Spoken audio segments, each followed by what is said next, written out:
Hello, good afternoon, ladies and gentlemen, distinguished speakers, panelists, and esteemed participants. A very warm welcome to you all in today's webinar from ACE, titled Addressing the Challenges of Multilateral Power Trade for Sustainable Growth in the ASEAN Regions. I'm Nadila Shani, Senior Research Analyst on Power at the ASEAN Centre for Energy, and today it's my honor to serve you as the Master of Ceremony of today's webinar. In today's webinar, we will discuss with the expert across the regions on the important building blocks to expand cross-border and multilateral power trade under the ASEAN Power Grid. As we know that APG is one of the key program area under the Regional ASEAN Cooperation Framework in the energy sector, and cross-border energy trade and APG infrastructure is fundamental tools for powering economic growth and sharing the higher utilizations of energy resources in ASEAN.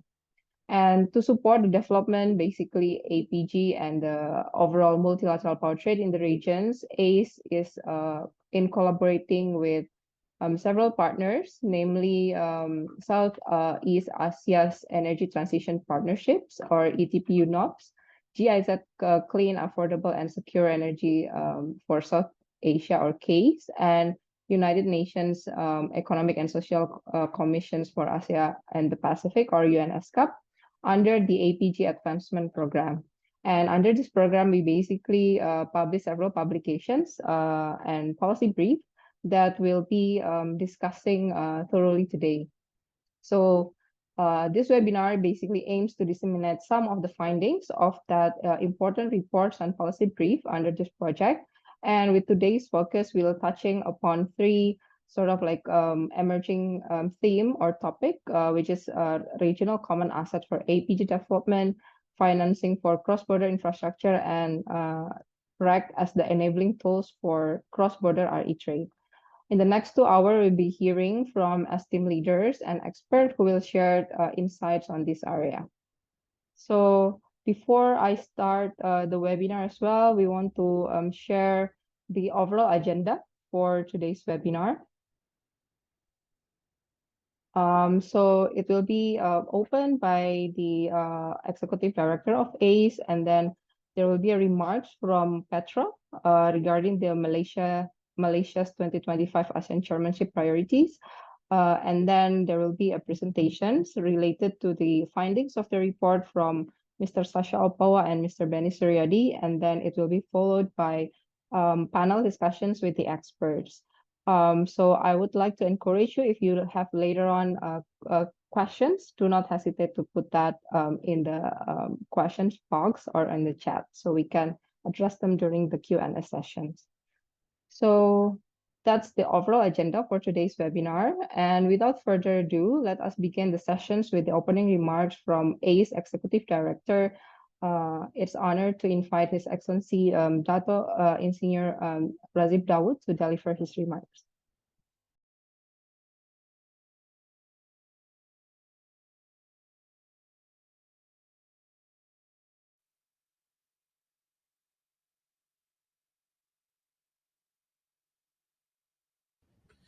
Honorable Yang Berusaha Puan Marina binti Mahfuz, Deputy Chief Secretary of Petra Malaysia, Sasha Opua, Project Director GIZ Clean, Affordable and Secure Energy, Case for Southeast Asia, Matthew Weinstein, Chief of Energy Connectivity Section of the UN Economic and Social Commission for Asia and the Pacific, UNESCAP, Muhammad Hafiz bin Jamaluddin, Deputy Director, Electricity Industry and Market Development of Energy Commission. Nick James Arnett, right, Senior Vice President of Business Development, Sarawak Energy. Chairapi Liambun Lechai, Chief Renewable Energy and Digital Utility Business Development of IGAT. On behalf of the ASEAN Centre for Energy of ACE, it is my privilege to welcome you all today at webinar on APG in addressing the challenges of multilateral power trade, MPT, for sustainable growth in the ASEAN region. So this webinar aims to disseminate the key insights of our published policy brief as part of the roadmap of Multilateral Power Trade, MPT, in ASEAN, which is an output under the APG Advancement Program with ACE, which ACE is collaborating with Southeast Asia's Energy Transition Partnership, ETP-UNOPS, and GIZEC's Clean, Affordable and Secure Energy for Southeast Asia case, and United Nations Economic and Social Commission for Asia and the Pacific, or UNESCAP. Overview of the APG AP and project progress. The presence of ASEAN Power Grid is crucial to ensure sustained cooperation among ASEAN member states in developing the energy sector toward supply security and energy sustainability, and integral in realizing those growth opportunities in ASEAN. Through multilateral power trade, the ASEAN region would be supported to reach its long-term net zero and decarbonization goals. The ASEAN Power Grid Advancement Program, APG-AP, is an initiative designed to enhance energy security, facilitate renewable energy integration, and foster economic growth through expanded regional energy cooperation and cross-border power trade. So this program has 4 outputs, which are: number 1, coordination; number 2, roadmap for MPT in ASEAN; and number 3, aims 3 phase 3 analytical work; and number 4, MPT pilot project implementation. So the APG-AP has made significant progress, with the latest one being the dissemination of the APG roadmap to the ASEAN stakeholders last year. The roadmap is designated for ASEAN, urging full recognition of crucial topics that must be addressed to support the development of APG infrastructures and markets in the future. Alongside with the report, the recently published policy brief break in detail some of the key issues of APG development, such as: number 1, how to identify regional common use of transmission assets; number 2, how to finance cross-border transmission projects; and number 3, how to establish regional certifications for renewable energy generation to enable RE cross-border trading under APG. So we hope that sharing this critical insight could shed light on the building blocks needed to advance APG and enable wider cross-border energy trade in the region. So this webinar also aims to facilitate discussion between the key APG stakeholders and relevant institutions to address the key issues in establishing MPT under APG. To also relate the important findings of those policy briefs with the ASEAN cooperation this year, in this webinar, we also would like to hear from Malaysia as the chair of the ASEAN cooperation this year in 2025, bringing the energy theme of powering ASEAN, bridging boundaries, building prosperity. APG will be one of the energy priorities that Malaysia will pursue. We will hear more on this from Yang Berusaha Puan Marina, Deputy Chief Secretary of Petra, who will be giving remarks on Malaysian chairmanship priorities on energy in 2025. So this year we might see important milestone for the APG, as ASEAN is now in the process of renewing APG MOU as the intergovernmental agreement which will navigate the future path of APG development in ASEAN. We strongly believe that under the chairmanship of Malaysia this year, we can reach this critical milestone.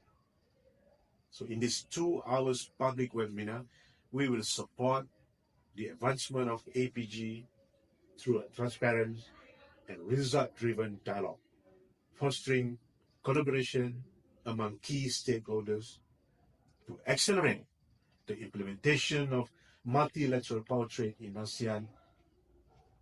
And expected output in light of this insightful content from the key resources person and panel that we will be having ahead, we would like to seek active participation from the audience to discuss the regional priorities, challenges, and potential recommendations to progress further into the APG implementation, specifically on MPT development. With that being said, I would like to wish all of you a productive and interactive experience ahead. In light of the insightful content from the key resource person and the panel that we will be having ahead, we would like to seek active participation from the audience to discuss the regional priorities, challenges, and potential recommendations to progress further into the APG implementation, specifically on MPT development. With that being said, I would like to wish all of you a productive and interactive experience ahead. The path to a sustainable and integrated regional power market is clear. There's no Thank you, Dato, for the opening remarks. Next, we are honored to hear from Petra on the Malaysian chairmanship priority that will be represented or conveyed by Mr. Asiraim bin Abdul Rasib, the Undersecretary for Sustainable Energy Division, Petra. Mr. Asiraim, the floor is yours. Thank you, Madam MC. Bismillahirrahmanirrahim.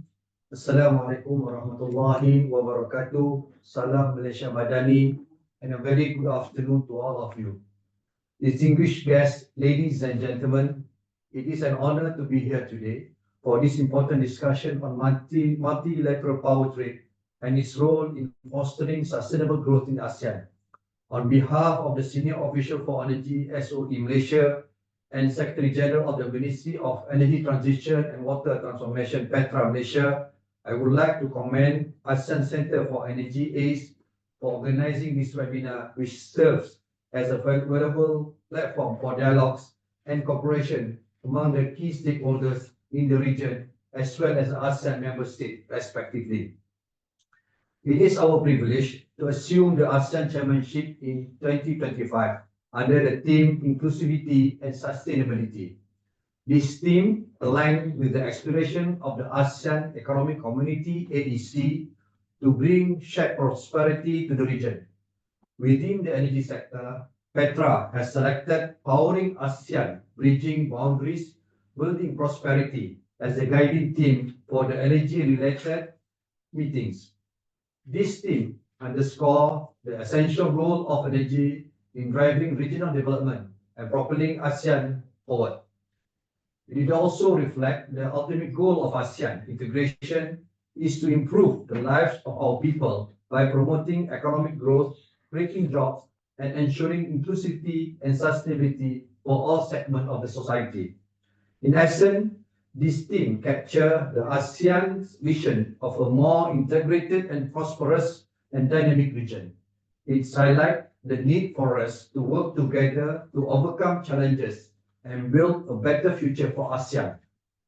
This is especially relevant in the context of the ASEAN Power Grid, APG, which serves as a cornerstone for regional energy cooperation. Multilateral power trade will not only enhance energy security, but also optimize resource utilization, drive investment in renewables, and foster a more resilient and sustainable energy landscape for ASEAN. Ladies and gentlemen, as we move forward, we recognize that achieving seamless cross-border power trade requires addressing key challenges such as regulatory harmonization, infrastructure investment, and market readiness. Therefore, it is important that we strengthen collaboration among policymakers, regulators, industry players, and financial institutions to unlock the full potential of APGs. We must also ensure that our initiative aligned with the ASEAN Community Vision 2045, which will be adopted at the 46th ASEAN Summit in Kuala Lumpur. This long-term vision will guide our collective effort toward a just energy transition, one that maximizes energy efficiency, ensures that diversification, and enhance energy security while leaving no one behind. Today's discussion is an important step in realizing the outcome that has been agreed upon. I hope we will have a very constructive engagement and exchange of ideas, as well as reaffirm our strong commitment to achieving the desired outcome outlined in Nation's Priority Economic Deliverables (PED) and Annual Priorities for ASEAN 2025. Let us join hands and work together to power ASEAN's future, bridge boundaries, and build shared prosperity for generations to come. To end, I wish all of you a fruitful and productive discussion ahead. Thank you. Thank you very much, Mr. Rusty Rhyme, for sharing the Malaysia's visions under this chairmanship and opening the stage for today's agenda, basically. So before we go for the presentations, I'd like to commemorate this important occasion. So I would like to invite all our esteemed speakers to turn on the cameras for a group photo session.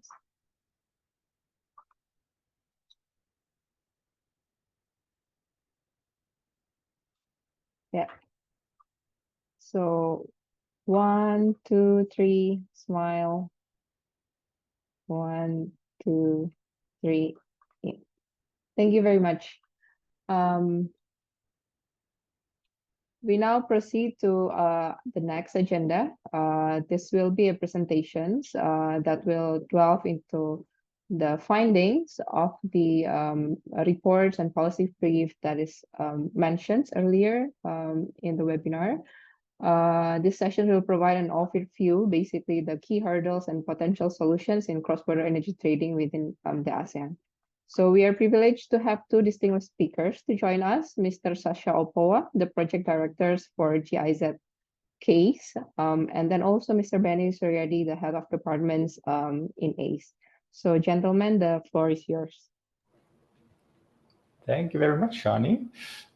Before Benny will expertly take over to share some of the insights of our work, I have the pleasure of introducing first our little initiative we call the APG AP, the ASEAN Power Grid Advancement Program. And I'm happy to complement the words of Mr. Dato that already eloquently started to briefly touch upon this. We may go to the next slide. We will see all the partners involved in this initiative. At the helm, of course, it's ACE, the ASEAN Centre for Energy. We're very happy to work together and support them in driving the process.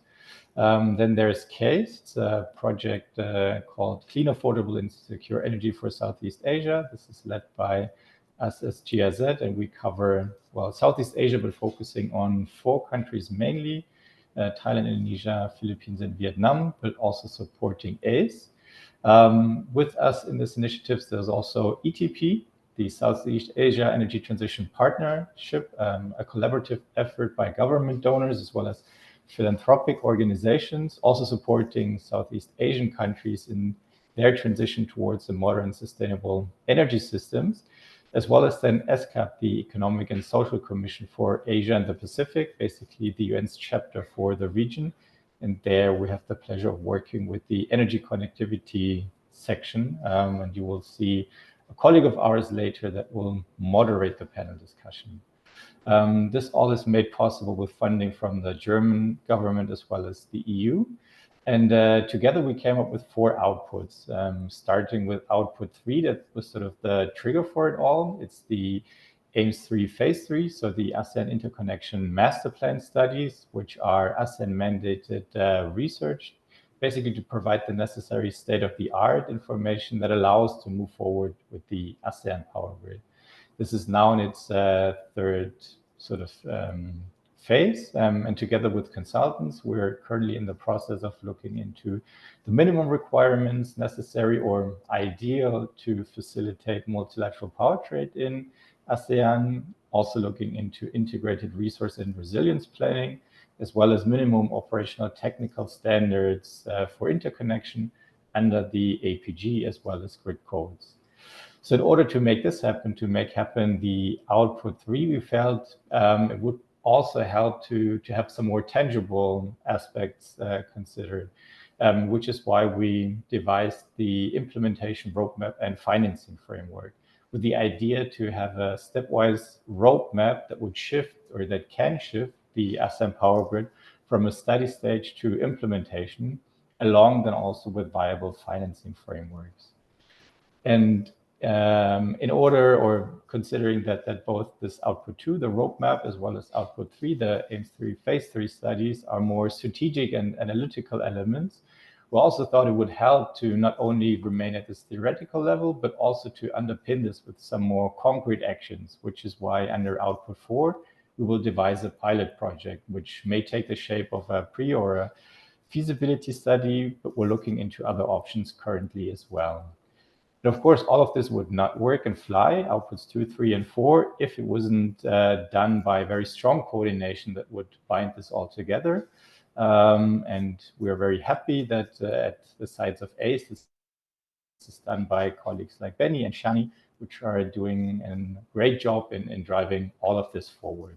So these are the 4 outputs. And if we move to the next slide, you will see again basically the people or the organizations making up for the APG-AP. Again, it's ACE, CASE, UNESCAP, as well as ETP. But very importantly here, the coordination aspect. So this would not work, and of course would also not make sense if we did this only on our own. So in the lower right corner, you see the ASEAN institutions that we closely coordinate with to make this happen, and eventually also have sort of benefit them.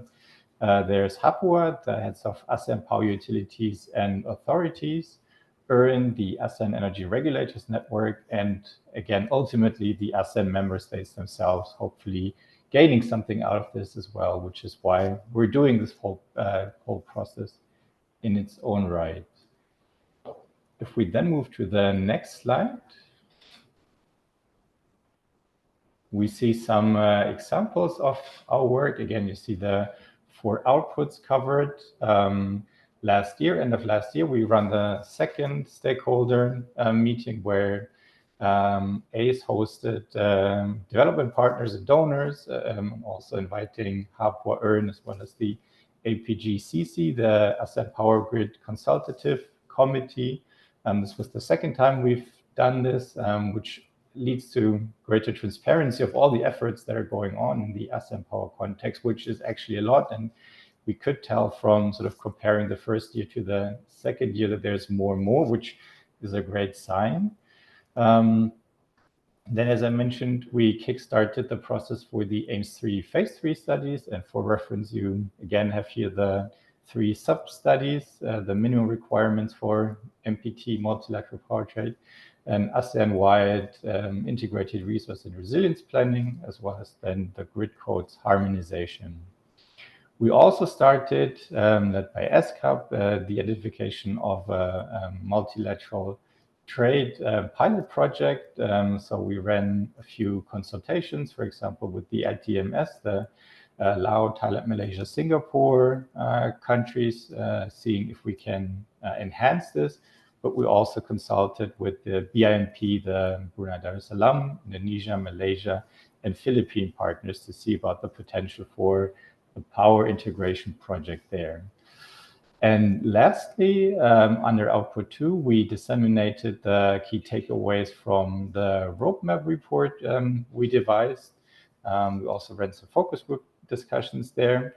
And if you're wondering now, okay, what are these key takeaways from the roadmap and how can we learn more about these roadmaps, then want to know more, because no one less than Benny will give you very expertly the key insights from this. And with that, thank you very much for your attention and very much looking forward to the rest of this webinar. Thank you. Back to you, Shani or Benny. All right.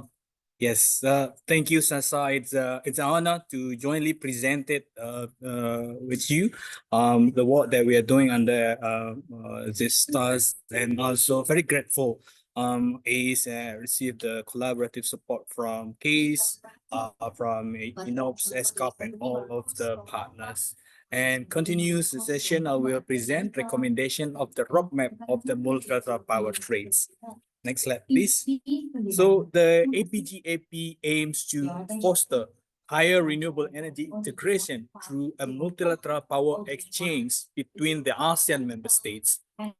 It then was further realized through the development of the roadmap for multilateral power trade in ASEAN. The roadmap provides a stepwise and a sub-regional approach to scale up existing bilateral power exchange and progress toward development of the multilateral power trades. The roadmap development is aimed to establish a concrete and monitorable plan to implement the APG using the current and future cross-border transmission infrastructure and to recommend a path for the ASEAN member states to progress toward the intermediate stage market through a step-by-step process without needing to disrupt the national market. The input from this roadmap will fit into the analytical work carried out under the M3 Phase 3, which studies the multilateral market requirement. The outlined roadmaps consist of the several review of the current state of the power trading in ASEAN, including the review of the ASEAN interconnectivity, power trades, and power trade mechanism, notably taking the best practice from the Laos, Thailand, Malaysia, Singapore power integration projects as the multilateral power trade pathfinder projects in the ASEAN region. As previously mentioned, the roadmap proposed a regional level recommendation along with the sub-regional approach. Next slide, please. So the roadmap highlights the 4 key topics of recommendation for ASEAN to advance the multilateral power trading amongst the regional levels recommendation, which include multilateral market development, regional standard and guidelines, regional institution, and financing framework. First, ASEAN needs to dive deeper into the prerequisite of the market development under the ASEAN Power Grid. This includes the necessity to have a strong political wills among the nation, which could be reflected upon the signing of the high-level intergovernmental agreement or the MOU of the APG. The needs to have a clear institutional arrangement for power tradings are reflected on the effort to establish the terms of reference of the APG bodies, the need to establish a clear and transparent data sharing framework, as well as internationally acknowledged regional renewable energy certification. As a second recommendation, it is mandatory for ASEAN to have agreed regional standards and guidelines on the power trading. This includes the need to establish a clear and transparent wheeling charging calculation methodology, dispute resolution mechanism, and available transmission capacity calculation. So there are 3 main APG-related bodies which oversee and implement the development of the ASEAN Power Grid, namely the head of the ASEAN Power Utilities Authority as the main implementing bodies, and then we have ASEAN Power Grid Consultative Committee consisting of the policymakers, and last but not least is the ASEAN Energy Regulators Network consisting of the energy regulator of each ASEAN member state. At the moment, there is no dedicated regional institution for coordinating, planning, and development of the multilateral power market under the APG. The lack of interface between the existing regional bodies push the needs for the establishment of the regional market entity or interface between the existing bodies to coordinate market development in ASEAN.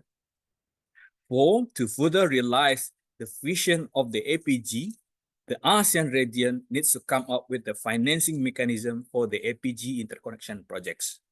An APG financing facility is one way to do this.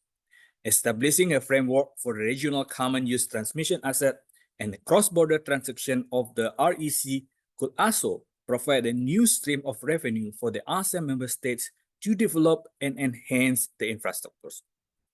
Most of the topics have already been covered by the ongoing analytical work of the M3 Phase 3. This is output 3, as Sasa mentioned earlier.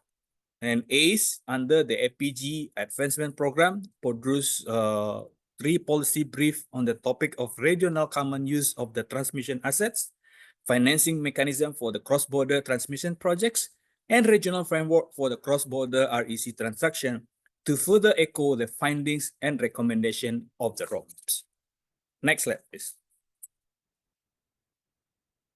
So a regional common use of the transmission assets means mechanism which allow multiple countries to utilize a national or bilateral transmission asset for multilateral power trading. The most well-known common use transmission asset is the Thailand-Malaysia SVDC interconnector, which is utilized to transfer bulk power for the LTM SPIP Phase 1 and 2. There are several key takeaways which highlight the importance of the common use asset based on the policy brief that being produced. First, the development of the regional common use asset will pose some benefit beyond the two countries involved, allowing multilateral power trades to be developed, thus accelerating the infrastructure development of the ASEAN Power Grid. Second, developing regional infrastructure planning through the ASEAN Interconnection Master Plan Study, or AIMS, is important to further identify strategic transmission assets within the region. This is based on the best practice around the world, namely the project of the common interest in the European Union and the transmission corridor by the Southern African Power Pool, or SAP. Third, the establishment of the market structure will help the member states to identify the common use projects benefit and allocate costs fairly for the newly constructed transmission projects.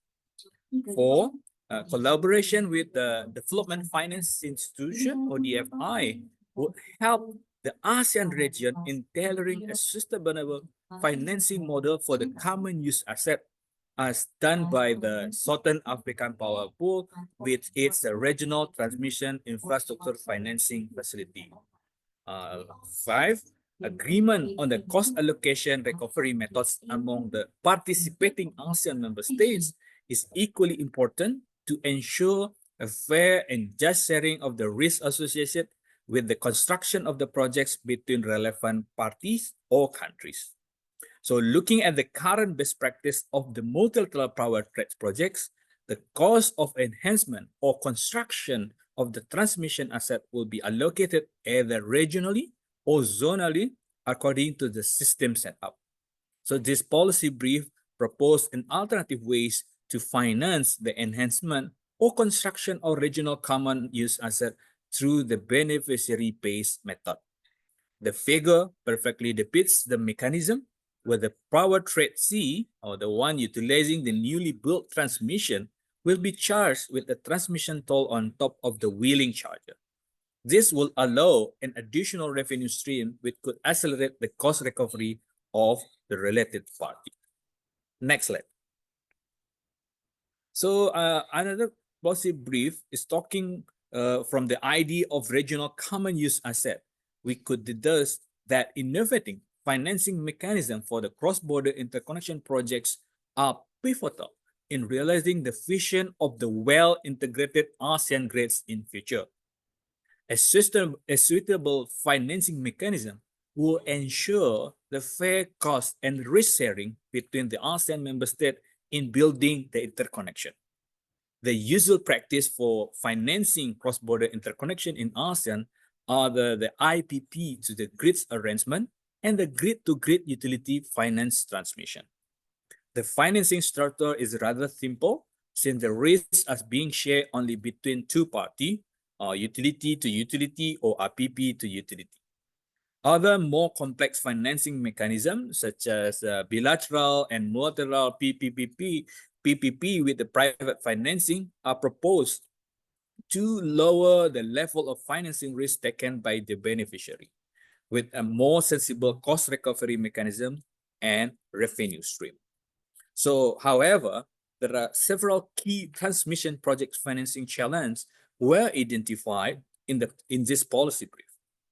Number one, the national laws and regulation in some of the ASEAN member states make it difficult to achieve a regulatory approval for utility to invest in the cross-border grid-to-grid facility due to the strict documentation of the clear benefit to electricity rate players when compared to the domestic projects. Second, restricted green taxonomy by the MDB also pose significant barrier to the cross-border transmission projects. This is mainly because a cross-border interconnection project are not considered green enough to, according to the most of the taxonomy regulation, although the proposed interconnection might enable the exchange of the clean energy between the countries. Taking a reference, I think the EU taxonomy regulation is particularly restrictive for the cross-border grid-to-grid projects, and due to the strict objective that the project must adhere to, while the economic activity must also not do significant harm to any of the others' objective. This is particularly challenging due to the nature of the electric grid operation and the market, for instance, and the need to clear land area for the brownfield transmission projects. Lastly, the perception of the imbalance from the cost spent and the benefit gained by the member states in building the interconnection also creates hesitance from the utility, but it's also from the government. So, but to tackle those challenges from this policy brief that we suggest the ASEAN member states to consider developing a coherent regional planning for infrastructures, as well as a common use asset identification by regularly updating the ASEAN Interconnection Master Plan study to accommodate the country's needs and priority for the transmission grid infrastructure, which is important to recognize the important infrastructure to enhance or build with the most benefit that could be gained. Extending the ASEAN Interconnection Master Plan study to include the proposed financing approach for the interconnection will most definitely provide an easier path to further implement the APG interconnector. Second, forming a regional transmission facility.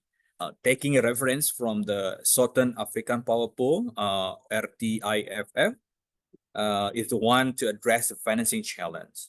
So basically, the financing facility raise fund from the public and private sectors to provide concessional capital and development expertise, including support and feasibility studies, legal and financing restructuring. Next. Next is talking an internationally recognized regional REC framework, which is required to support the cross-border renewable energy exchange. So as you know, the ASEAN lacks of the regional REC framework for the cross-border verification of renewable energy exchange between the ASEAN member states. There are several major hurdles being identified. For example, the absence of the shared energy regulation in ASEAN. Second, the ASEAN regions need a harmonized and uniform adoption of REC standards. The current state of REC transition is ASEAN are conducted under IREC or the DIGS standards, which is a commonly used standard developed by individual organizations. Third, the ASEAN region does not have a regional governing body which could support the participation of the national level market participant. And lastly, the ASEAN need to address the issue of data sharing and ensure data transparency and reliability in order to support the transaction. So the ASEAN member state is currently working toward the establishment of international recognized regional REC framework for ASEAN, along with its own association of the issuing body. So this policy brief recommend alignment on the regulatory aspect of the power trades, and this include harmonization of rule data sharing, technical standards, interconnection or generation, dispute resolution mechanism, and etc. So finally, the policy brief also recommend the development of REC market through the sub-regional approach. With this, I conclude the presentation on recommendation through the policy brief that we have developed and disseminated. Thank you very much for opportunity, and back to you to our MC. Thank you very much, Mr. Sasha and Mr. Benny, for sharing the key findings from the roadmap and then the policy brief that we had launched. So I think there are a lot of recommendations there, and we will be more than happy to discuss those building blocks, some key topics that shared today with the resource person from the ASEAN regions that's actually expert and has a first-hand experience on those topics. So without further ado, I would like to invite Mr. Matthew Wittenstein, the Chief of the Energy Connectivity Section at UNESCAP, to lead us on the panel discussions with the speakers. Over to you, Matt. Thank you, Shani. Hello, everybody. It is a great pleasure to be here with you. I'm very much looking forward to this conversation. We have three really excellent expert speakers with us today. The way the session will work is each speaker will give a 10-minute presentation, and then we will open it up to Q&A. I would, of course, encourage all of the participants who are listening in to please type your questions in the Q&A chat as we go along, and we'll try to get to them after the presentations are done. As I mentioned, we have three speakers. Let me quickly introduce them. First, we have Muhammad Hafiz bin Jamaluddin, Deputy Director of Electricity Industry and Market Development at Suruhanjaya Tenaga. Next, we have Nick James Arnott Wright, Senior Vice President of Business Development at Sarawak Energy.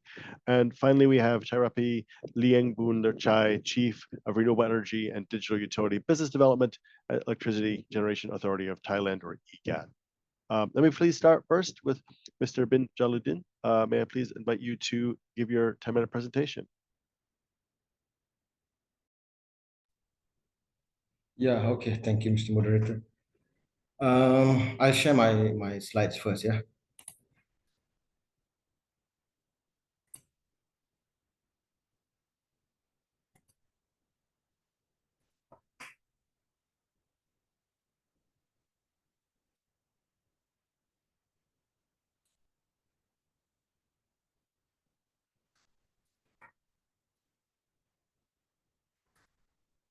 Okay, thank you, Mr. Moderator. My highest gratitude to Dato' Abdul Razif bin Dawood, the Executive Director of ACE, and also Yang Berusaha Encik Asdi Raimi Abdul Rasib, the Undersecretary for Sustainable Energy Division, Petra Malaysia. Mr. Moderator, MC of the day, my fellow speakers, ladies and gentlemen. So today I'll be presenting on the experience in developing an open grid access. So I'll be focusing on the Corporate Renewable Energy Supply Scheme, or CRES, and also the Energy Exchange Malaysia, or ENERGAP. So I don't mean to interrupt you, but we're not seeing your slides full screen. We're seeing them as a bit small. Can you turn on the presentation mode? Yeah, I'm on presentation mode right now. Oh, you may be sharing the wrong window. Perhaps maybe stop sharing and try sharing again. Second, yeah.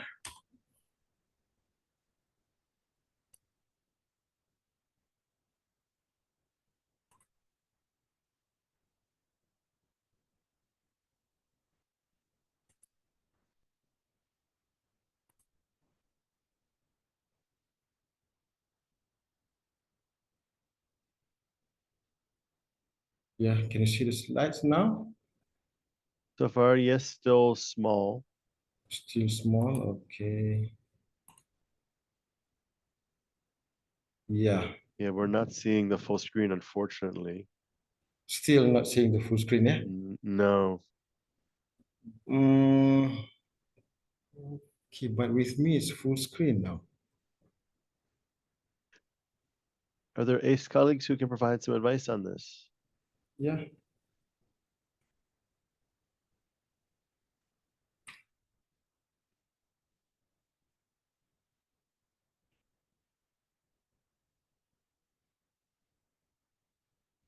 I'm going to the second slides. Yeah, still only seeing the first slide. Okay. Second slides now. You're not seeing the No. second slides, yeah? No. No, only the first slide. Apologies all for the technical difficulties. Please bear with us. I'm sure we'll get it resolved quickly.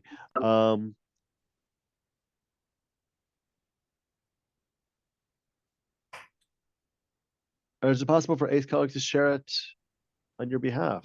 Now we're seeing the second slide, but it's still quite small. Maybe if you just make this bigger, we can go with that. Now the second slides. Yeah.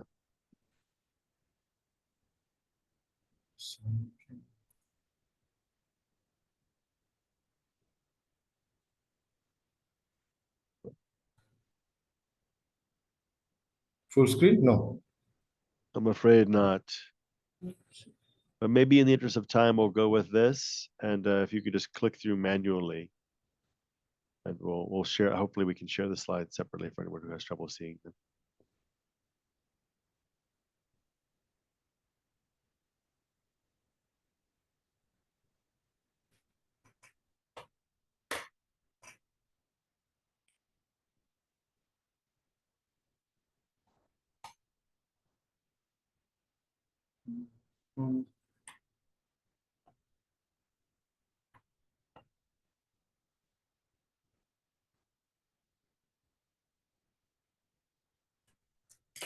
Yeah.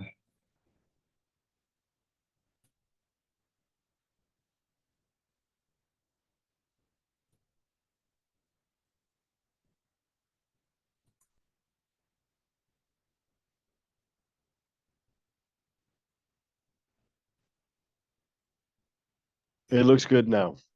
All Okay. good. Okay, I'll be presenting on the experience in developing an open grid access,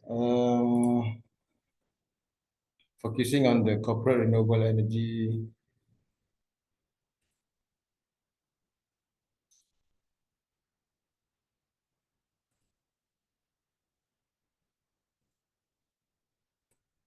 renewable energy supply scheme CRESS and also the Energy Exchange Malaysia. So for CRESS, basically it's a platform enabling green consumers to procure green electricity directly from renewable energy developers, or we call it RED. So it operates through open access in Peninsular Malaysia electricity network. And we can call this CRESS as our first third-party access program, where it allows a third party to sell or purchase electricity through the grid system by paying the system access charge, or SAC. So the registration and the dispatching is under the NEDA mechanism, the existing NEDA mechanism. So for the supply access charge, or system access charge, sorry, for firm output is 25 cents per kilowatt hour, and for non-firm output is 45 cents per kilowatt hour.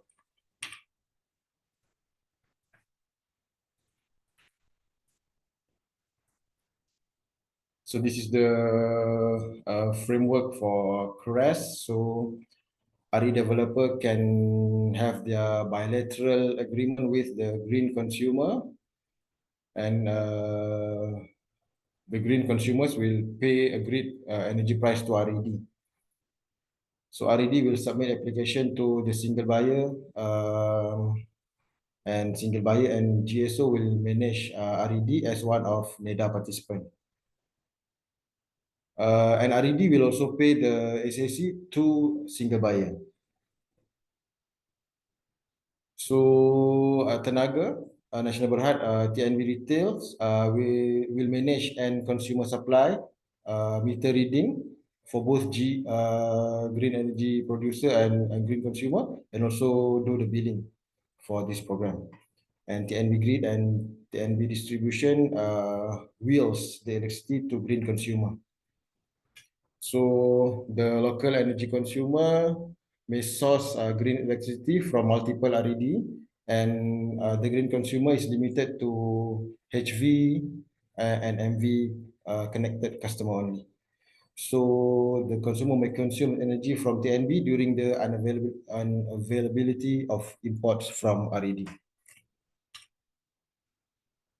Okay, for details on the CRESS program, you can go to our website and download the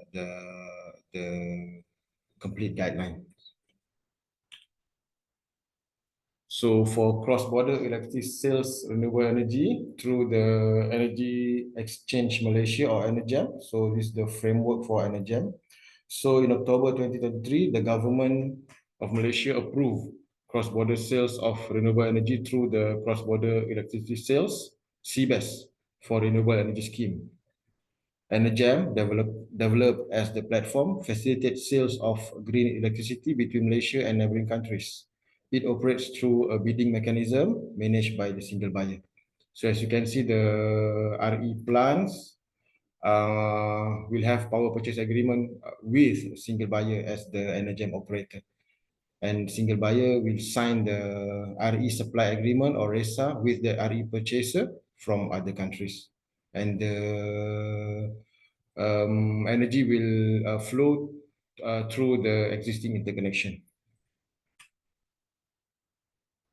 So as I mentioned before, ENERGEM is under the CBES RE scheme, which is governed under the CBES guide. So the guide for CBES RE scheme issued in 15th April 2024 under Chapter 2 of the guide. So we launched ENERGEM in 15th April 2024 with a pilot 100 megawatt for 2 years. So recently, Tenaga Nasional Berhad and Sembcorp Power signed a renewable energy supply agreement on 9th December 2024 for 50 megawatt supply of RE. And like I mentioned before, this will use the existing interconnection between Peninsular Malaysia and Singapore.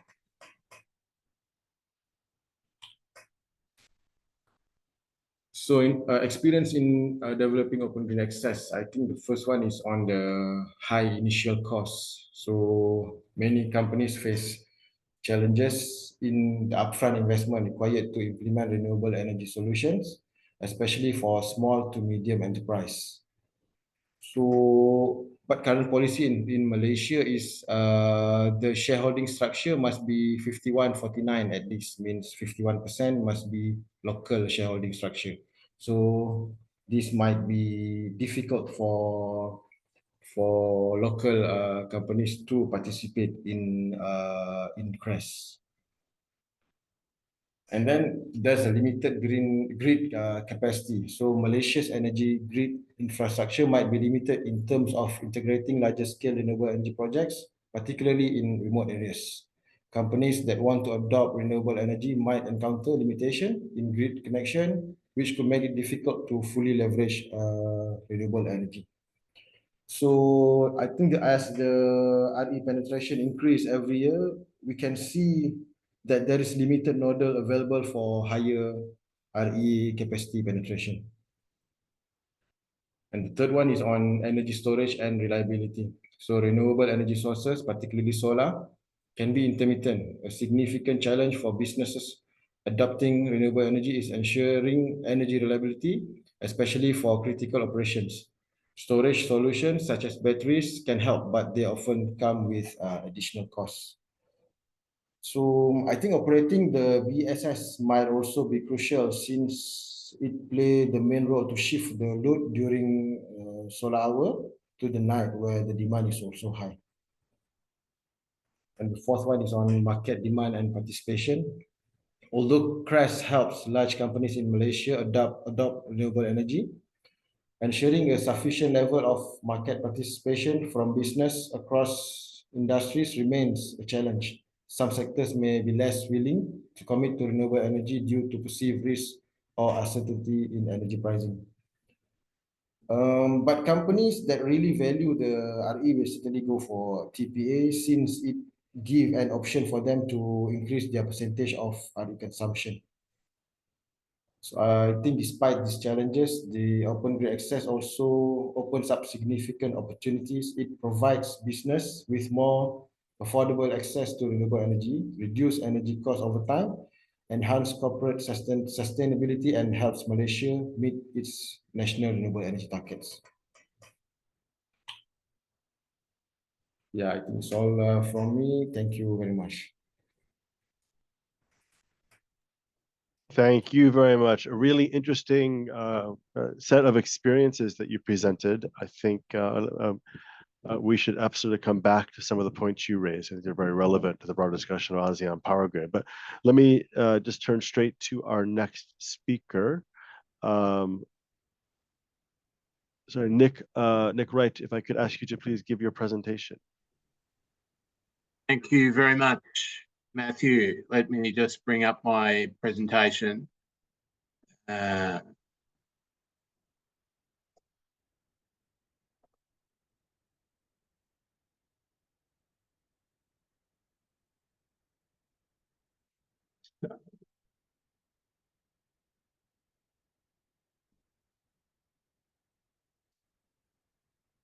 We see the opening slide. Looks good. Okay, very good. Well, firstly, let me thank Dato' Razib and the other hosts for organising this important discussion, and for the large number of participants from the audience for allocating your scarce time. I need to emphasise that my remarks today are made in my personal capacity and not on behalf of my employer, Sarawak Energy, for whom I've worked for the past 15 years. By way of background, my exposure to this topic was gained in the negotiation of the successful interconnection between Sarawak and West Kalimantan, Sarawak Energy and PLN, and I'm presently deeply engaged in proposals for the export of power both within and from Borneo. My remarks today will draw upon a paper that I gave in Laos at the ASEAN Energy Business Forum, and it's appropriate, therefore, that I acknowledge my co-authors, Zhe Yong Chin from Singapore Bank DBS and Richard Good from American law firm Baker Botts. And we are colleagues in progressing the bankability of proposed undersea HVDC interconnections from Sarawak to Singapore and West Malaysia. So just a brief background to my remarks, my observations. There's a new surge of enthusiasm regarding the ASEAN Power Grid, which is tangible, and I felt it particularly in Laos.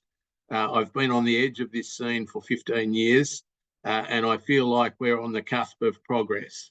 But I still observe that we are an engineering-led discussion, and that there is insufficient attention given to the mobilisation of capital towards the APG agenda. In particular, as it now seems likely that projects can be mobilised as part of the ASEAN Power Grid that are supported by private capital, not only utilities, and also that traverse an intermediate jurisdiction. That is, that electricity is sold from one country through an intermediate country and consumed in a third country. And so the thesis that I advance today is that the further success of the APG is dependent then on managing risks that will allow the mobilisation of private capital, both as equity and particularly as debt. And in particular then, that there ought to be an expansion of the APG MOU, perhaps under the leadership of the newly convened ASEAN Power Grid Corporation, or the institution assigned responsibility for joint development of the APG, so that there is a firm basis in international public law for people to borrow and expend money. So I think it's well understood that in large energy transactions, the private sector is happy to assume certain risks. It's the responsibility of sponsors typically to take risk on finding an off-taker and making sure they pay, to procure the construction and operations and maintenance of a project, to secure debt and equity capital to ensure the project can be paid for. But once we get into the regulatory regime, things become a little more complicated. There are many transactions between private and public sector institutions within countries, but when transacting between countries, the situation is more difficult. And so in particular, in the context of exporting under the sea, whether that's from Vietnam to Malaysia or Sarawak to West Malaysia or Sarawak to Singapore, the capacity to execute the project is presently dependent upon an intermediate country granting a suite of permits. At the same time, undersea infrastructure is extremely expensive, capital intensive, requires borrowing many billions of dollars, and it's simply not sustainable to approach debt capital markets asking to borrow billions of dollars if you have in your hand 20 or 30 different permits from many different regulators, all of which expire at a different time, where the renewal is uncertain, where the withdrawal is possible. And so that invites the question, who bears the regulatory risk in the development of APG projects? Historically, where APG projects were undertaken only between the national utility of neighbours, each party could prudently bear its own risk, but that is not possible where you are dealing with intermediate countries.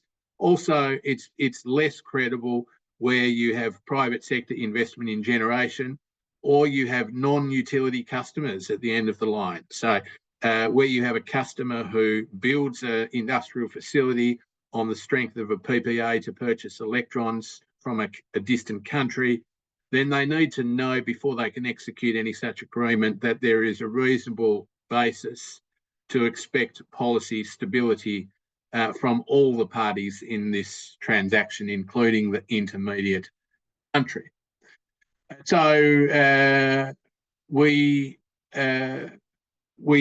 are aware or acknowledge that the ASEAN Power Grid MOU specifically anticipates the mobilisation of private as well as public sector capital and foreshadows a level of agreement, but the present level of detail and the strength of enforceable commitment is nowhere near close enough to be bankable to allow parties to develop very large assets by mobilising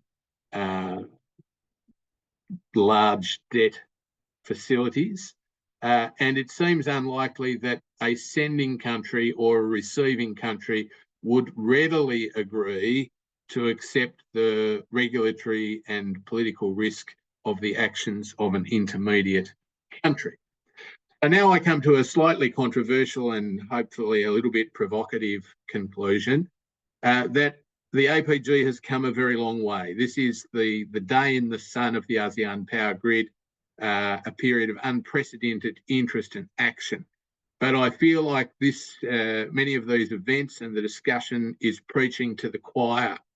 The power sector engineers in regulatory agencies responsible for the power sector are already convinced of the merits of the APG, and I respectfully suggest we need to expand our advocacy much more broadly to diplomats and foreign ministries, to treasuries and economics ministries, and indeed to presidents and prime ministers, so that it is not only enthusiasts who agree with the direction of the ASEAN Power Grid expansion, but there is real commitment.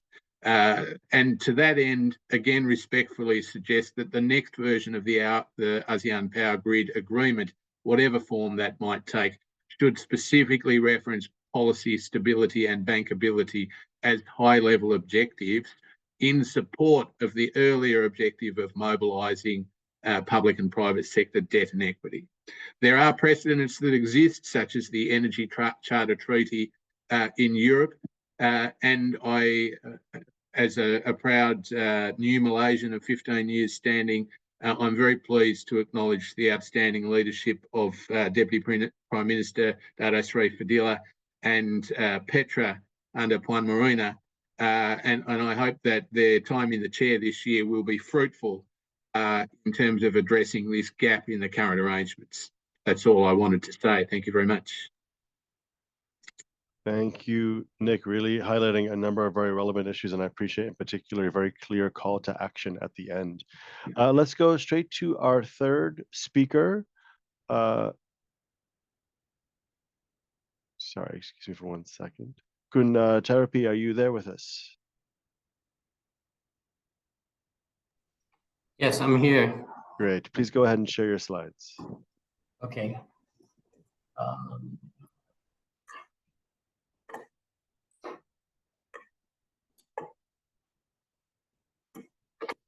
Can you see the screen now? No, not seeing them yet. Oh, they're coming up now. Okay, thank you. Perfect. Thank you very much, Matthew, and good afternoon, esteemed guests and colleagues. This is my pleasure to be here today representing the Electricity Generating Authority of Thailand, or EGAT, at this ACE webinar. Today, I would like to share how Thailand is advancing its renewable energy certificate market, a key element in our journey toward a sustainable society. Also, we try to create this market to interconnected with the ASEAN Power Grid as well. Our focus will be on the progress we have made, the challenge we are working to overcome, and also the exciting opportunities for regional collaboration that lie ahead. So let's begin by taking a brief look at our renewable energy ambitions and the strategic role REC play in achieving this goal. So first of all, I would like to give you an overview of the Thailand electricity supply industry that EGAT has been established as an state enterprise under the Ministry of Energy and also the Ministry of Finance, responsible for generating, acquiring, supplying, and also ensuring power system security. Through the enhancing single buyer scheme, EGAT has supplied electricity to the Metropolitan Electricity Authority, or MEA, and Provincial Electricity Authority, or PEA. EGAT direct customer as well, and also neighboring countries, just like Laos, PDR, or even Malaysia, under the supervision of the Energy Regulatory Commission, or the ERC. So for this picture, I would like to mention the big picture of the Thailand Power Development Plan. Just like all of you may know that Thailand, we also commit to carbon neutrality goals in 2050 and also the net zero goals in 2065. To achieve that goal, Thailand also plans to increase the fraction of the renewable energy in electricity generation as well. As you can see that within 2037, Thailand aims to increase the proportion of renewable energy from 22% in 2024 to 51% within around 15 years. So this is, I would say this is a big challenge for us as well. And as you can predict, REC also serves as an essential tool to support that goals, enabling broad government and also private sector to track and also achieve the renewable energy commitment and also the carbon neutrality goals of them as well.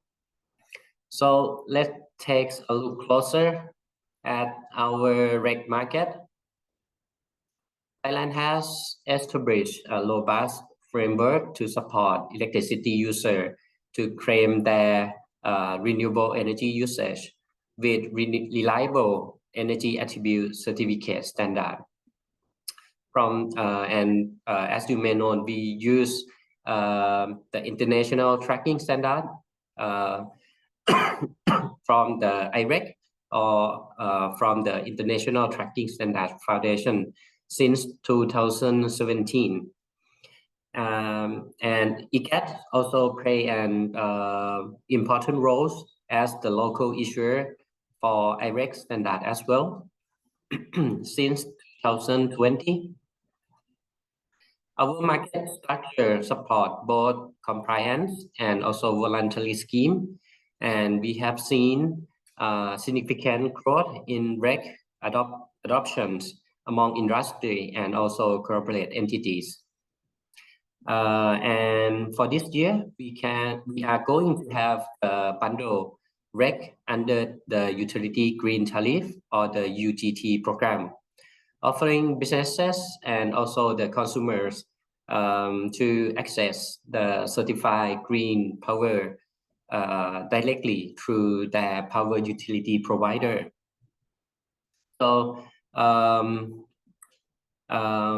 and also we are considering the implementation of the direct PPA as well in the near future to serve large energy consumer that seeking longer term of renewable energy commitments to via the direct PPA.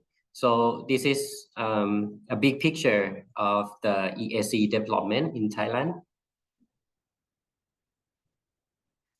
And for the REC market update, this is the overview of the REC market in Thailand that, as I mentioned before, that the market significantly growth, and you can see that the average growth rate is around 105% each year since 2017. And the biomass IREC play an important role to support the green electricity as well as the hydro power plant as well. But for the price, as you can see, the price of IREC right now is not that high comparing to the previous year because of the overwhelming of supply. However, if you see the over supply context in Thailand, is not means that all of the gaps between the redemption and also the issuing of the REC is all of them are the oversupply. Some of them, I would say, it could be the cross boundary REC between ASEAN country. So we also try to dig down more about this detail as well. So this is the more information about the UGT scheme that Thailand now propose the new option to the end user. As the name of the UGT, the end consumer can buy the renewable energy certificate in the bundle scheme with the electricity through the utilities, which is ICAT, PEA, or MEA.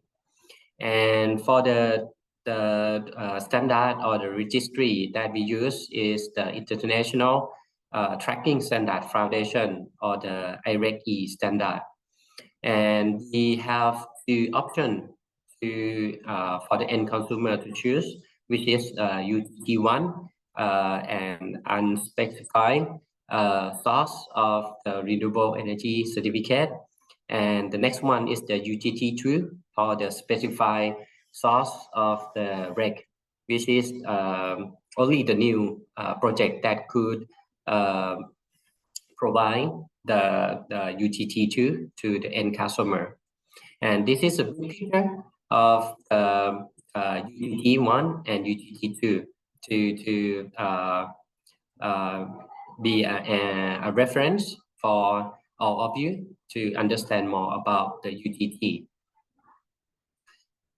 This one as well, the UGT1 and the UGT2 comparison that I would like to show you more in details that the UGT1 is only the short-term period, only 1 year.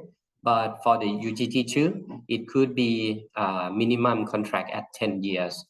And also another important thing is the UGT1, you can buy in the minimum amount of 100 kilowatt hour. But for the UGT2, you could buy the minimum amount at the kilowatt hour. So very compatible with the electricity user that would like to buy at the amount of the electricity that they really use. So not only the evolution of the market option for electricity user, EGAT digitalizing reg tracking to ensure the transparency and efficiency as well. We have also aligned our system with international standard, which build global credibilities.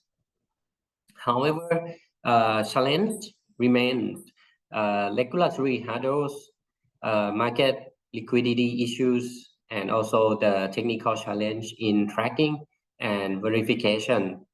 Addressing this is the key for the further growth.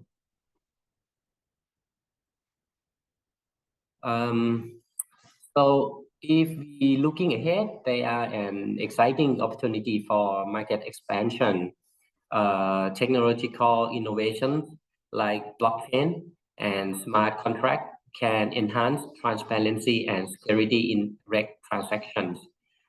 Policy incentive and greater collaborative engagement will also drive the growth.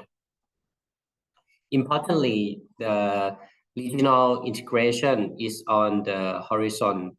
By aligning our reg standards and practice with those across ASEAN, we can facilitate cross-border reg trading and further the multilateral power trade framework, leading to a more interconnected and sustainable region.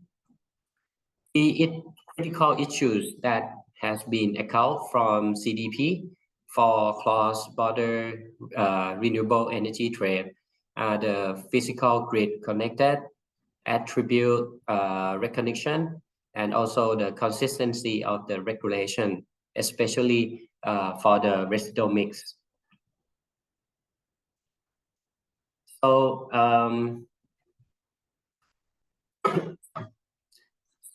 in summary, I would say the challenge and opportunities in developing the reg market is very interesting to learn and also to share among ASEAN countries. First, the market awareness remains significant barriers. Many stakeholders, including businesses and consumers, they have lack of clear information on how regs work and also their benefit in achieving the sustainability goals. Second, the price volatility can impact market stability as well. Reg price fluctuate due to the supply and demand imbalance, regulatory change, and also the evolving corporation sustainability commitments as well, making it challenging for investors to plan the long-term commitment of the green electricity usage. And lastly, for the regulatory and policy uncertainty, the also hinders market growth. The absence of clear standardized regulations across different plastics create complexity and limit cross-border reg transactions. For the opportunities, first, the economic growth, I would say reg is an additional revenues and also the additional cost for the end user as well. Is also related to the economic nowadays.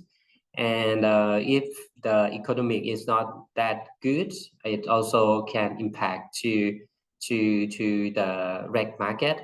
But if it goes well, it also can create additional revenues for the energy producers, and this could help the developer to create or to develop the new renewable energy power plant. And second, the regional integration, harmonizing reg standards and policy across ASEAN can facilitate cross-border trading, increase liquidity, and also enhancing market efficiency as well. And finally, technological improvement, advancement in digital tracking and verification systems such as blockchain and smart grids can enhance reg credibilities, reduce flood risk, and also create the streamlined transaction. To summarize, I would say Thailand reg market is making great strides. Yet we also face challenges that require collaborative effort. With ongoing technological and policy innovation, and through regional integration, we can unlock the full potential of the reg market.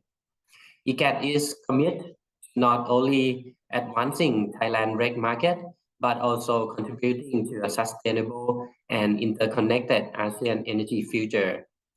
Together, by overcoming challenges and seizing emerging opportunities, we can drive significant progress toward a greener future.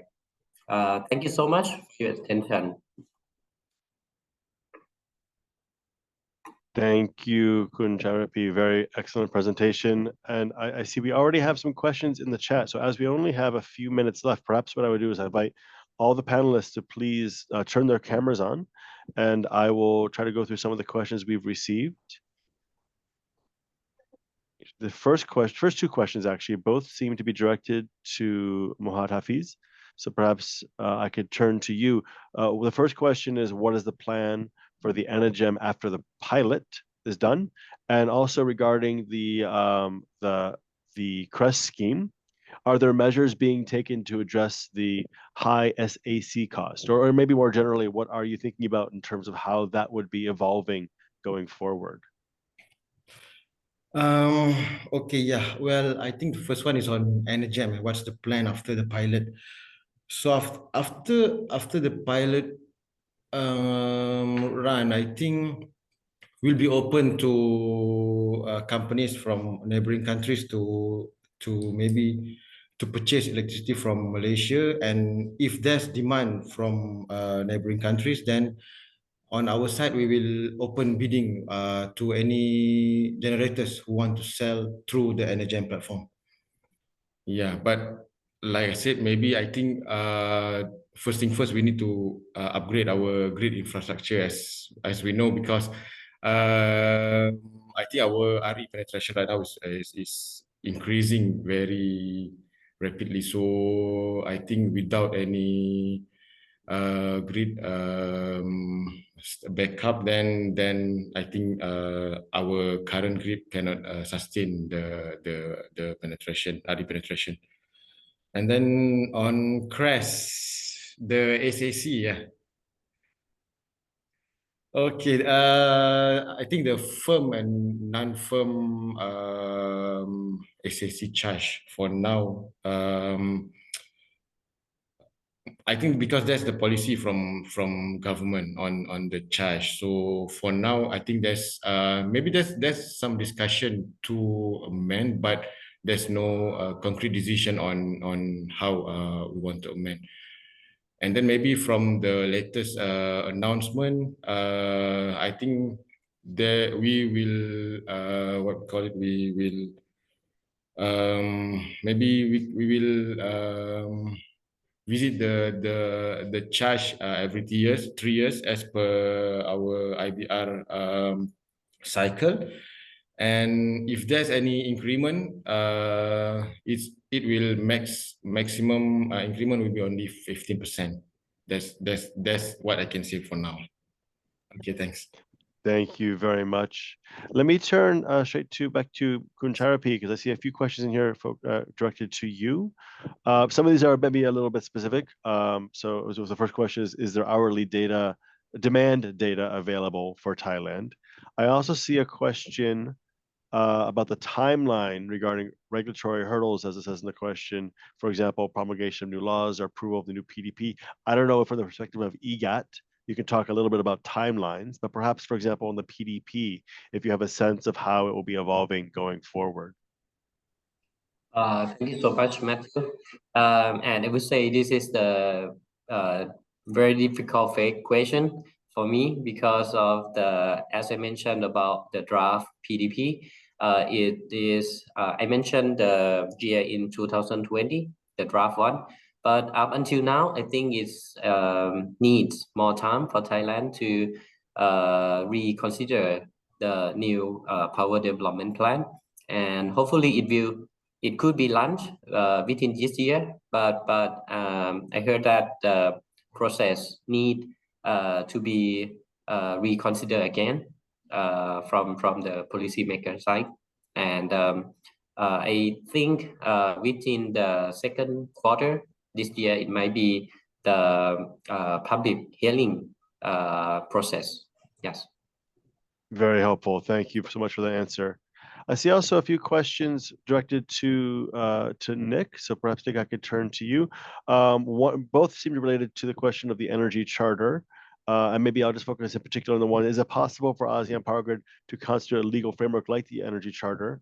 Maybe the better way to formulate the second part: what do you think the member states should be doing to develop such a treaty or other type of agreement among member states, and how might they avoid some of the problems that similar efforts in other parts of the world have run into in recent years?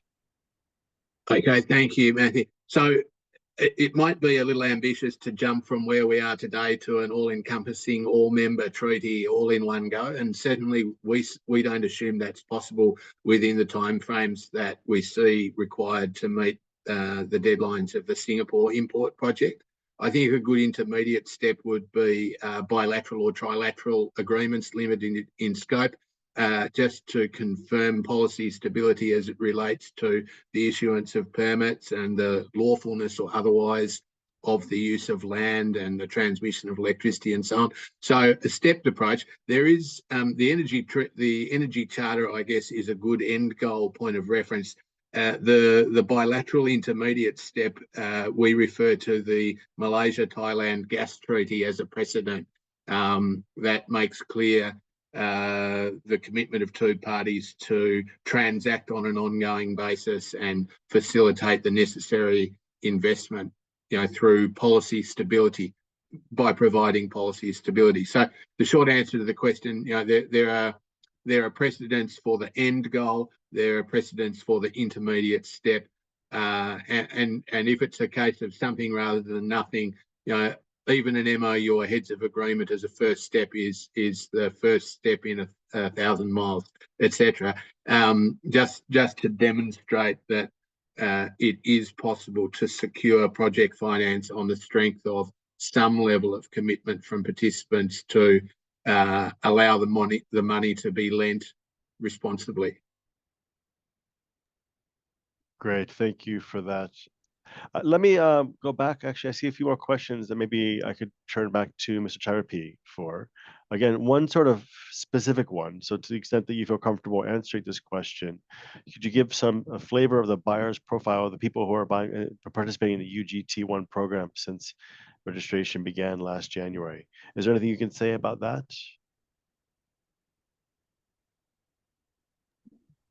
For the pardon for the question is what kind of stakeholders or buyers do you see participating in UGT1 since it began? Right. So for the UGT1, we see the I would say the sector from the electronic sectors that would like to join with the UGT scheme, and also the first tiers of the Thailand. I would say the textile industry that also request to join with this program as well. Very interesting. Thank you for that. I see also some more questions maybe directed back to Muhammad Hafiz, so maybe I'll turn back to you again. The Selfco scheme, it says charges 14 cents. Is there a plan to adjust that pricing, let's say? And there's a question if it's subject to this 15% increase every 3 years. Some of these questions, by the way, perhaps might be very specific, so feel free to say if it's easier to address this question separately. Yeah, I think it's on the 15%. Yeah, like I said just now, is already announced by the government that any changes will be maximum at 15% of the charges. Yeah. Okay, so that's a general rule for all these things. Okay, that's very helpful. And also, since I still have you, there's a question about power supply and demand matching. So in the CREST program, is there a requirement for hourly supply and demand matching for these for the wheeled power? Okay, I think for the first phase right now, we focusing on the monthly energy consumption and billing first. So we did plan for the hourly matching, but I think that one will need a different system, different control mechanism. So maybe the next phase of this CREST program, we will do the hourly matching things. Okay, and then maybe one more question, since we're still talking about this. I see a question that relates to, you mentioned the grid capacity constraints that Malaysia has. And so the question is, are there constraints on the CREST program that relate to that limit? So is there a limit to how much power can be approved each year under this program? On CREST program, yeah? Exactly. Yeah, there's no limit for this program. Is open. So, but that's why we will need the participant to have their own battery, or if not, they will need to pay higher SAC. Okay, thank you. Now, a few of these other questions that I see coming in, and thank you, by the way, everyone who's sending them. Please feel free to send more. Some of them seem maybe general enough. Maybe I can just ask all of you to think about how to respond, particularly on the RECs piece. One is, are there ongoing efforts to develop a regional REC system for the ASEAN markets? I think that was slightly addressed by Benny's presentation earlier, but perhaps Kuntarpi or others, if you want to talk about how you see regional RECs evolving. And similarly related, RECs are still voluntary. So in your views, how can countries promote renewable energy given the voluntary nature of REC programs? And maybe Charapi, I can start with you and then ask anyone else who'd like to chime in to come in. Oh, sure. So for the first one, yes, I would say for Thailand, we also trying to support the development of the regional REC trading, or the REC cross-boundary trading. So as I mentioned in the presentation, that the key challenges is the understanding of every involving countries, and also the supportation of from the registry, the international registry as well. That it should be the same registry. So as we may know, that to protect the double counting, we need to align both registry and also the calculation of the residual mix, or the emission factor as well. So this is the key challenges that we trying our best to conquer them within, if possible, within 2 or 3 years from now. And for the supportation of the voluntary REC market, I would say for Thailand, we try to promote the market by support the understanding of the end user. What is the benefit of using the green electricity, for example? And also for this year, we support the implementation of REC aggregator program as well, that we try to support the small device, just like the solar rooftop in the household, to register for the RECs, and then they could receive more revenues for doing that, as well as we could support the green attribute to our countries as well. So this is the voluntary scheme that we try to support both supply and also the demand side.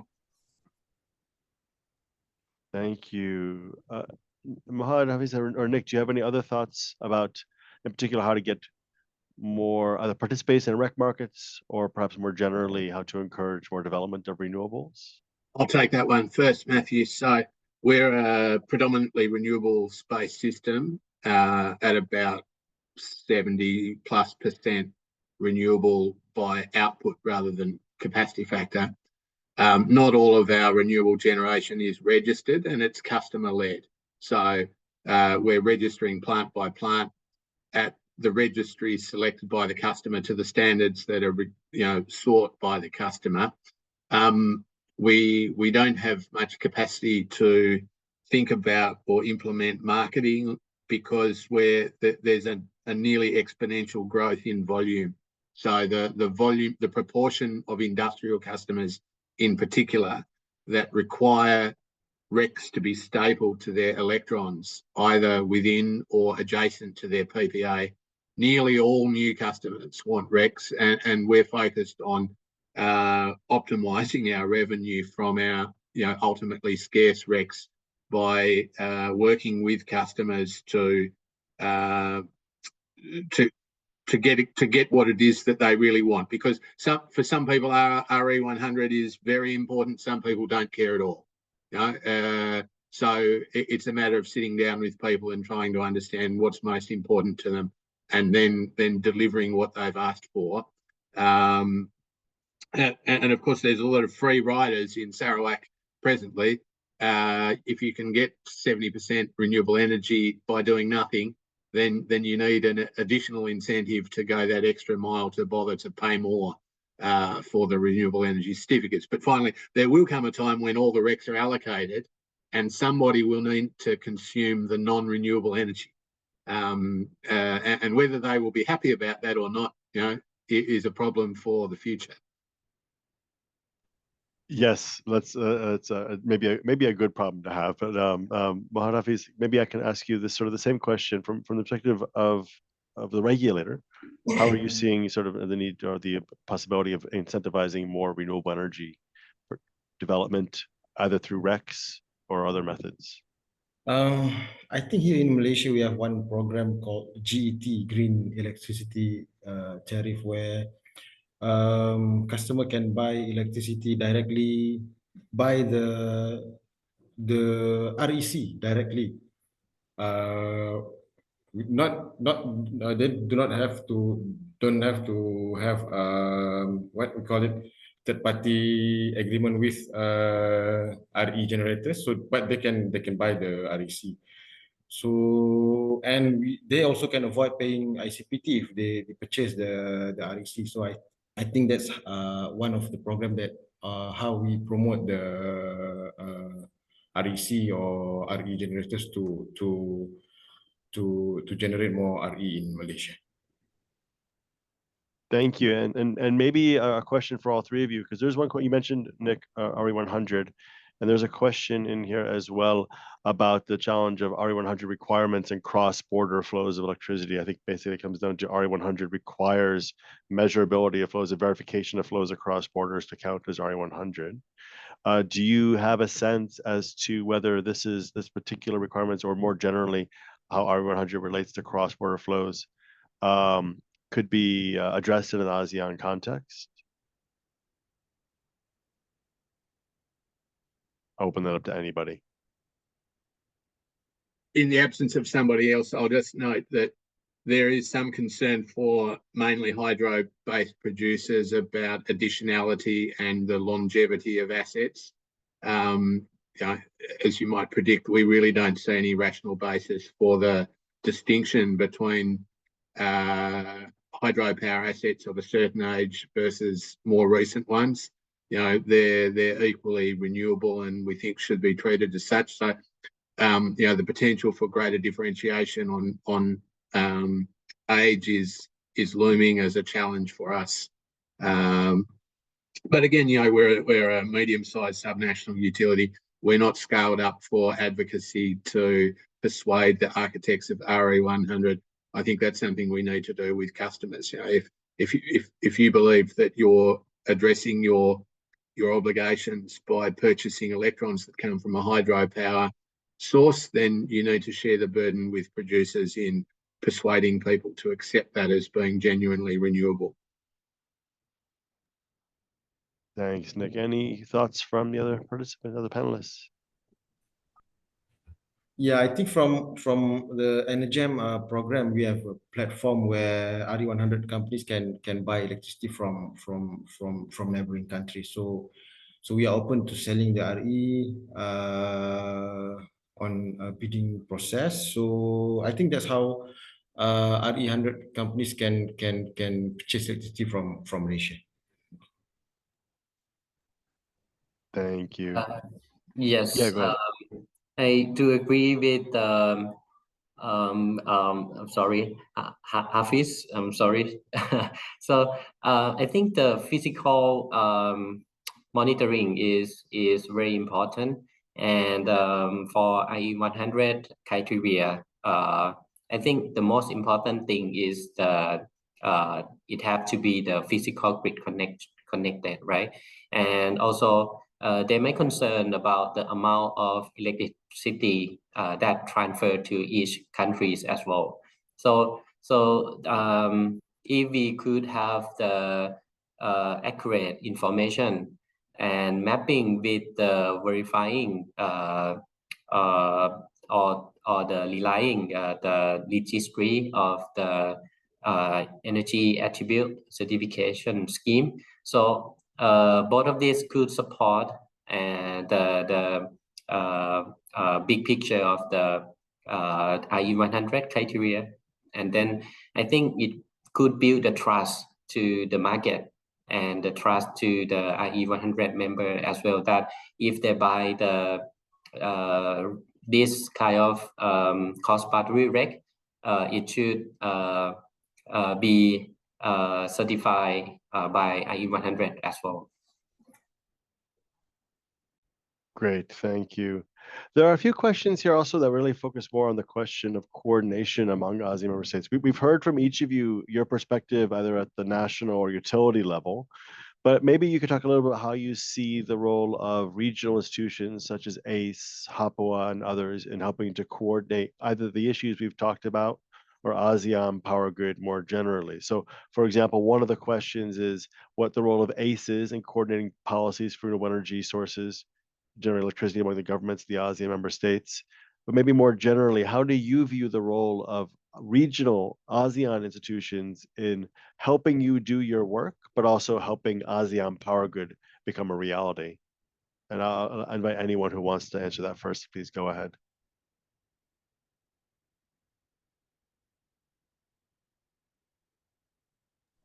Again, I'll be the bold one to go first. I'm putting all my chips on ACE because it's the most visible and proximate institution with the long history of knowledge of these issues. You know, servicing AMEM, you know, if the chain is from HAPOA to ACE to AMEM and ASEAN, you know, the substance of the work is getting a big push. The persuasion above needs an equal amount of work. You know, we're still, I think, trapped in a game of or a perception of binary transactions. You know, if you're the seller, if you're potentially the seller, it's not still widely understood why you would give away your valuable resources to your neighbour. And if you're a buyer, it's equally not well understood why you would make yourself voluntarily vulnerable to dependence on somebody else.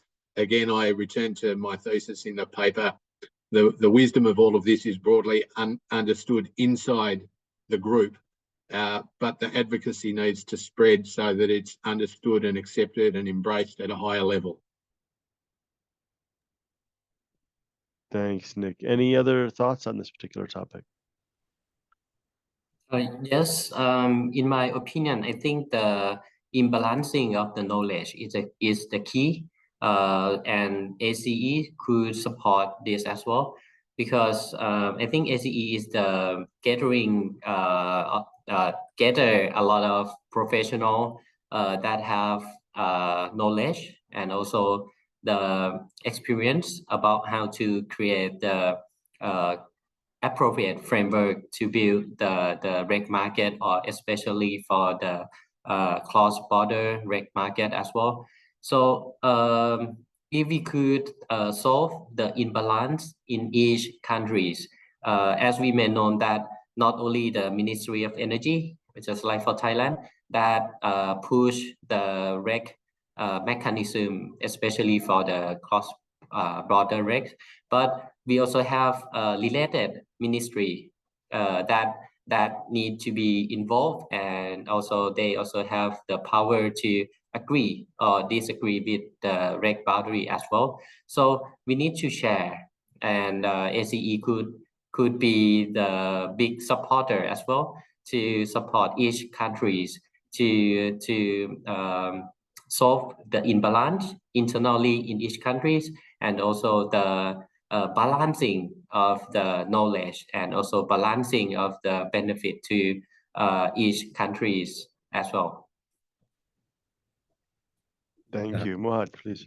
I think if ACE also can help emphasize the benefit to have ASEAN Power Grid, then maybe we can have more interconnection to other countries as well.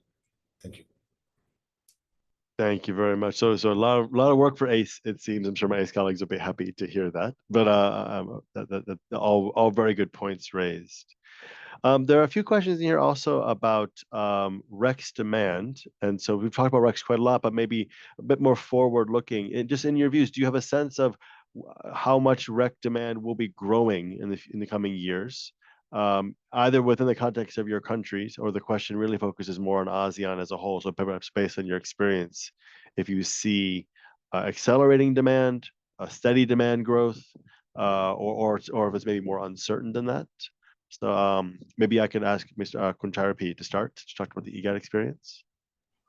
Yes, for my opinion, I think we hope to see the significant growth as well, because this is the first year of our UGT, the UGT #1. So I think if we could support the end consumer to get access easily to the green electricity, then it could help building the new market in Thailand as well. But for the current situation of the unbundled reg, I think it could be steady growth by themselves, because the green electricity user, they will not turning back to use the brown energy anymore. So it should be keep moving up, in my opinion. Thank you. Thank you. Anyone else have an opinion on that? Yeah, I think for Malaysia context, I think as we attract more data centers to come to Malaysia, and most of them really want to have their energy consumption from RE. So I think we are on the up for the RE interest. Yeah, thank you. Thank you. There's also a question here about smart grids, and maybe I'll generalize that a bit. We've talked a lot about RECs and different mechanisms for renewables. We haven't talked much about the technologies that we might need to deploy to help support renewable integration. So I don't know, especially from an EGAT or Sarawak Energy perspective, how you're thinking about the use of smart grids as a way of integrating higher shares of renewables, or more generally to improve system operations. Do either of you have thoughts on that? Yes. Yes, we also have the initiative about using the smart meter to support the issuance of the reg as well, and to increase the efficiency of doing the reg issuance. We use the data from the smart meter or even the solar power plant. We try to access directly to the generation data from the inverter, for example. So yes, we try to digitalize and use the data in the way that could help boosting the reg market as well. And also we try to doing the energy efficiency in the way that this could support the green energy usage as well. Because of just like I mentioned before about the reg aggregator program that we will launch this year, we see the lack of the usage of the reg in each household that install the solar PV. Most of them, they install the solar PV because of the purpose of lowering the electricity bill, not have any intention to raise their hands and saying that they use green electricity, right? So this is the key that we would like to gather of the small portion of reg in each household together, and then transfer and deliver this to the investor that would like to access into the green electricity. And we also try to use the actual data of generation mapping with the actual data of the consumption of electricity as well, to support the electricity consumption in hourly basis too. So this is the two things that I think we could answer the initiative of the smart grid. Yeah. Thanks. Nick, do you have anything to add on smart grids, or is that? I'll stick to my knitting, I think, and sit out of Fair that. enough. Yeah. Fair enough. Fair enough. We're down to the last few minutes, actually. So maybe what I would actually do is just invite each of you to maybe make some closing remarks, since we only have 2 minutes left. So apologies to those of you who asked questions we couldn't get to. But maybe just starting with Mohad Hafiz. So in your perspective, just what do you see as the prospects for development of the ASEAN Power Grid in the near term? And if you had like one last thing to say about what you'd like to see happen next, what would that be? Oh, you're muted, sir. Yeah, I think since we have the program, like I said, in Energem, but currently we only have interconnection with Singapore and Thailand. So I think I really want to see maybe more interconnection with other countries, like maybe Indonesia and Vietnam. So hopefully we can make it happen in this next years. Yeah, that's all. More interconnection. Nick, how about you? Well, the volume of investment potential and desirable for APG is enormous, and yet the volume of resources allocated to developing the institutional framework is pretty small. My judgment is that it's the CEOs of the utilities, the Hapua guys, who probably have the discretionary money, and now's the time to step up and loosen the purse strings so that all of this preparatory work can be done quickly and to a high standard to let the APG reach its full potential quickly, rather than be a discussion that just traverses decades. So. All right, thank you for that. And Kuncharapi, how about yourself? Yes, I think collaboration is the key, and one of the very nice word is the leave no one behind. As I mentioned that each countries, we also have different understanding, different contexts, and also different goals as well. But for the decarbonization society, I think we are on the same road and also the same target. So we need to help each other and also leave no one behind. So we need collaboration actually. And also ACE is one of the organizations that could help for this. Great. Thank you very much. Thank you to all the panelists for your excellent remarks and interventions. I will now turn back to Shani at ACE to closing. Thank you very much, Matt, and all the speakers that share the insights related to the topics that we discussed today. Just to close the webinar, I think I would like to recap the discussions and related to as well the recommendations from the output that Mr. Sasha and Benny shared. So I think the key to expand basically cross-border interconnections or multilateral power trade in ASEAN, we need two things. The first is infrastructure, and how to the second is the market, basically how to actually utilize the current existing infrastructure or future infrastructure to facilitate more cross-border or multilateral power trade that happens in the regions.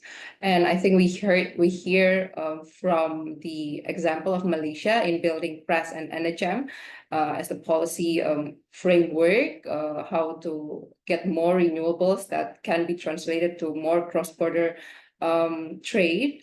And I think by having PRES or ENEGEM, like there is a platform for basically demand and supply, or generators can interact so that we can see perhaps the capacity or like where the demand and the supply is, and to address basically the capacity that nationally it needs to enhance in terms of the grid capacity. And I think this is something that is replicable as well in ASEAN context, how we enable a platform for the seller and buyer to interact using the existing interconnections or like future interconnections that needs to happen. And then from the Sarawak, from Nick, we also hear that political commitment is needed in the highest level. And this is something that the ASEAN countries needs to work on and needs to support. Basically, this political commitment is needed for increasing the private involvement and attract private participations in building the APG infrastructure, basically. And I think we hear from the EGAT as well that the REC is important, key tools basically in national to increase basically the RE generations, but to also provide a tool for cross-border renewable energy trading. And I think we hear from EGAT as well on the challenges and what's needed basically in the ASEAN level to start initiating the regional REC framework. So I think there are a lot of homeworks, be it in the national level and regional level, that we hope that we as ACE could provide support and a role in that, but also a collaborations with a lot of partners that we have today, and also the stakeholders that we are inviting as well to speak today as well. So I think we've shared the policy briefs and also the QR code for you to able to download and to get that insight as well, and the recommendations. And I would like to thank on behalf of the ASEAN Centre Energy to the esteemed speaker, panelists, and the participants. I think at this hour, we still have like 150 participants joining, and we'd like to appreciate and give our sincere thanks to tune in until the very end. And hopefully that the shared today will contribute to strengthening the future of the ASEAN Power Grid, and also start the building blocks of the ASEAN Power Grid in the regions. So yeah, thank you again for everyone, and have a pleasant day ahead, and see you on the next opportunity or webinar. Thank you very much.